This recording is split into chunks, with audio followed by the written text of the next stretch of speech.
Ya, jadi prinsipnya adalah human centered science sebenarnya. Jadi memanjakan sebenarnya manusia. Dari antropometri kita baru bisa bicara tentang biomekanika kerja. Apakah itu biomekanika? Yaitu merupakan ilmu pengetahuan yang menggunakan hukum fisika dan mekanika teknik untuk menggambarkan gerakan beberapa segmen tubuh. Itu disebutnya adalah kinematika. Ya, makanya karena gerakan segmen tubuh, makanya disebutnya adalah karena terkait dengan biologi kita sebagai manusia, itu adalah biomekanika. Dan memahami dampak dari gaya dan momen yang bekerja pada tubuh yang disebutnya atau disebut kinetik. Sedangkan kalau biomekanika kerja itu merupakan subdisiplin dalam bidang biomekanika yang mempelajari interaksi fisik kerja. Makanya kita butuh ilmu antropometri tadi, ilmu dimensi tubuh kita. Jadi antropometri kan dimensi tubuh kita. Karena kita butuh dalam biomekanika kerja itu untuk interaksi fisik pekerja dengan peralatan. Contoh, tadi kita lihat lebar tangan. Ya, tadi kita lihat lebar tangan. Interaksi fisik pekerja dengan peralatan yang menggunakan tanganlah kita butuh biomekanika kerja. Jadi pada saat kita flashback ke arah antropometri, ada tinggi manusia, ada tinggi mata, tinggi siku, tinggi paha, tinggi lutut, dan semuanya itu adalah merupakan awal pada saat kita akan interaksi fisik dengan peralatan yang kita gunakan. Ergonomiskah? Dalam artian sesuaikah? Kemudian mesin dan material dengan tujuan untuk meningkatkan kinerja pekerja serta meminimalkan risiko cedera seperti otot rangka. Jadi kalau misalnya sudah sesuai antara interaksi fisik kita dengan alat, mesin, atau bahkan material yang kita gunakan, otomatis itu lebih efektif, efisien sesuai dengan prinsip dari ergonomi itu.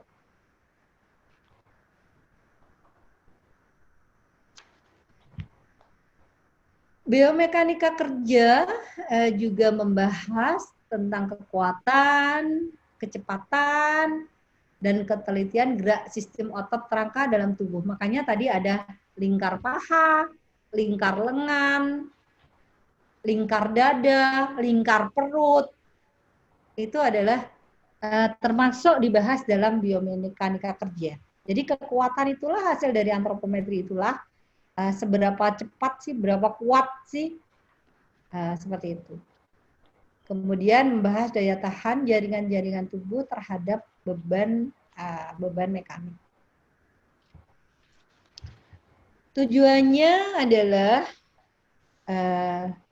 mencegah gangguan atau cedera pada sistem otot rangka, muskuloskeletal disorder. Jadi kalau misalnya kita udah tahu lebar atau tinggi kita seberapa, tinggi kita tuh cuma 150.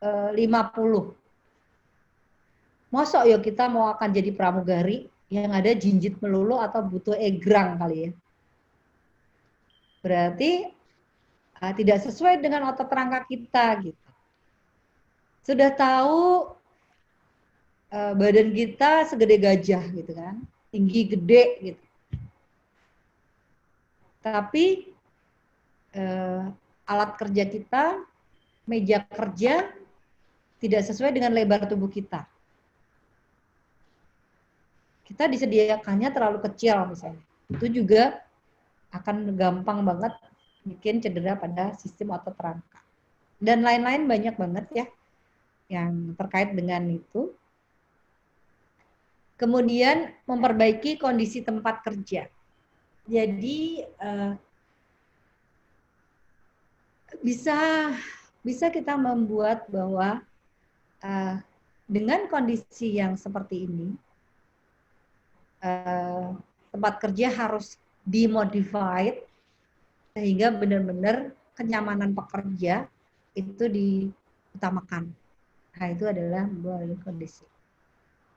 meningkatkan kinerja organisasi, efisien, kualitas, dan kepuasan pekerja. Guiding prinsipalnya adalah task demand itu harus lebih kecil daripada human capacity. Itu adalah sistem biomekanika kerja supaya tidak ada terjadi gangguan atau cedera pada sistem otot rekan. Kalau tadi ternyata kita normal-normal saja gitu kan, kemudian apa namanya sesuai, itu akan lebih efisien dan kualitas sama kepuasan kerja juga akan tercapai. Faktor risiko terkait permasalahan muskuloskeletal disorder, ini contoh saja ya, masalah postur kerja yang tidak normal, jadi misalnya postur kerja berdiri tapi sambil apa namanya mengintip, itu juga tidak, atau sambil melotot gitu seperti tadi di dalam apa namanya yang komputer tadi, itu juga sama. Atau pekerjaan yang berulang, repetitif, orang mengetik gitu kan, sudahlah dia tidak, postur kerjanya tidak normal, kerja yang berulang itu juga sama. Jadi kalau misalnya namanya ini tadi yang kita lihat tadi, ini udah postur kerja tidak, postur kerjanya janggal, repetitif juga. Di sini ya.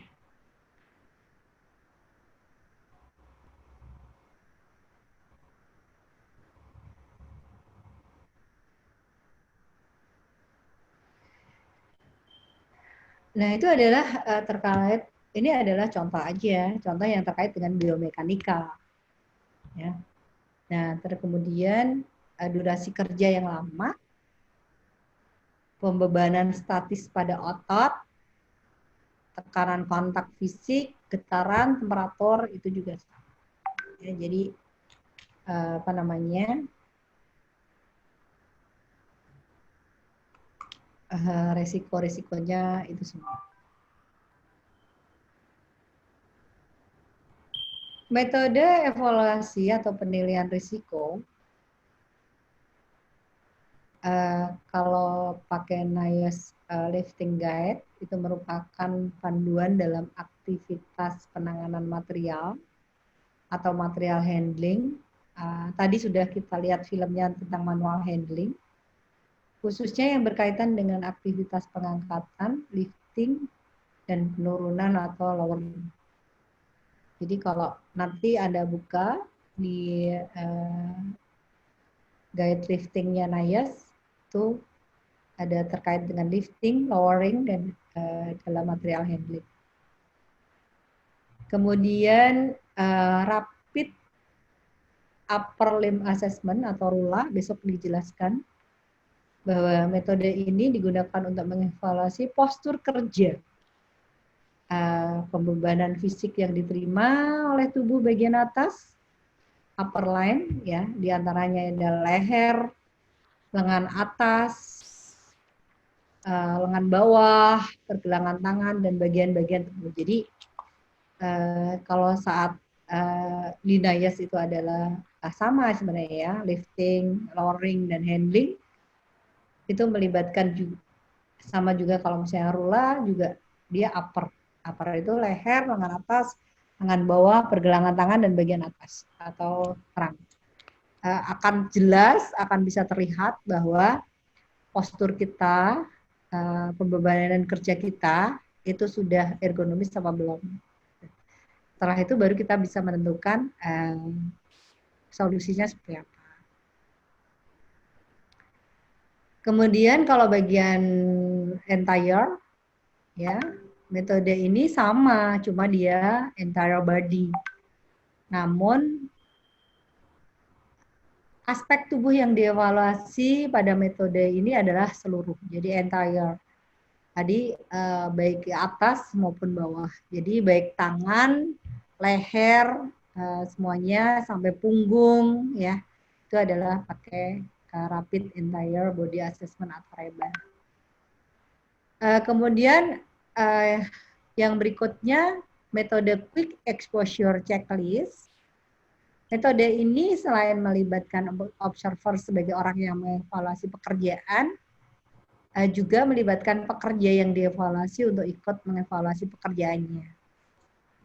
Evaluasi dua arah ini selanjutnya akan memberikan hasil evaluasi terhadap suatu pekerjaan.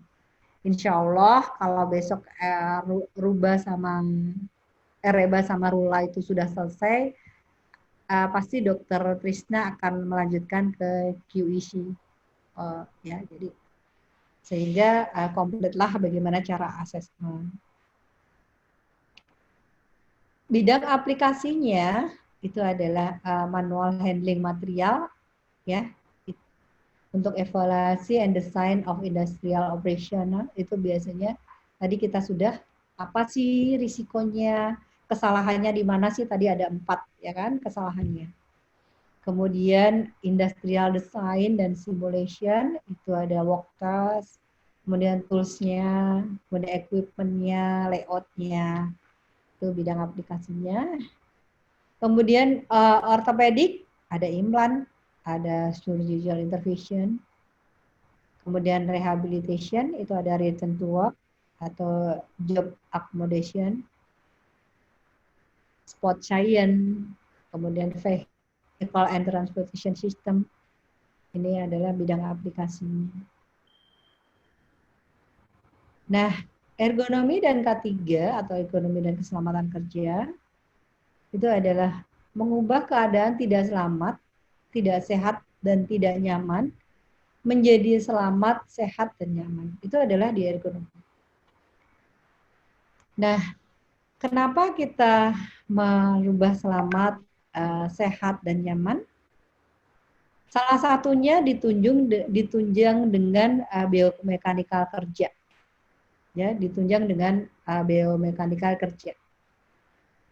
Jadi kalau misalnya ternyata interaksi fisik kita dengan peralatan, mesin, dan material itu membuat tidak nyaman, tidak sehat, itu berarti perlu dipertanyakan SOP-nya, kemudian apa namanya, norma ergonominya, seperti itu. Pernah bekerja seperti ini kan, yang warna ya.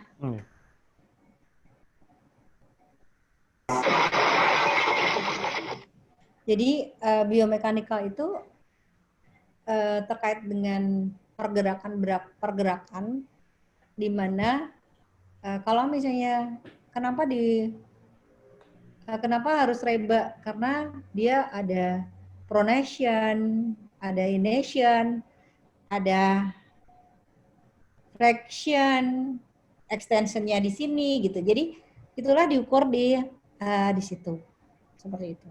Jadi faktor-faktor itulah timbul terkait dengan biomekanika kerja.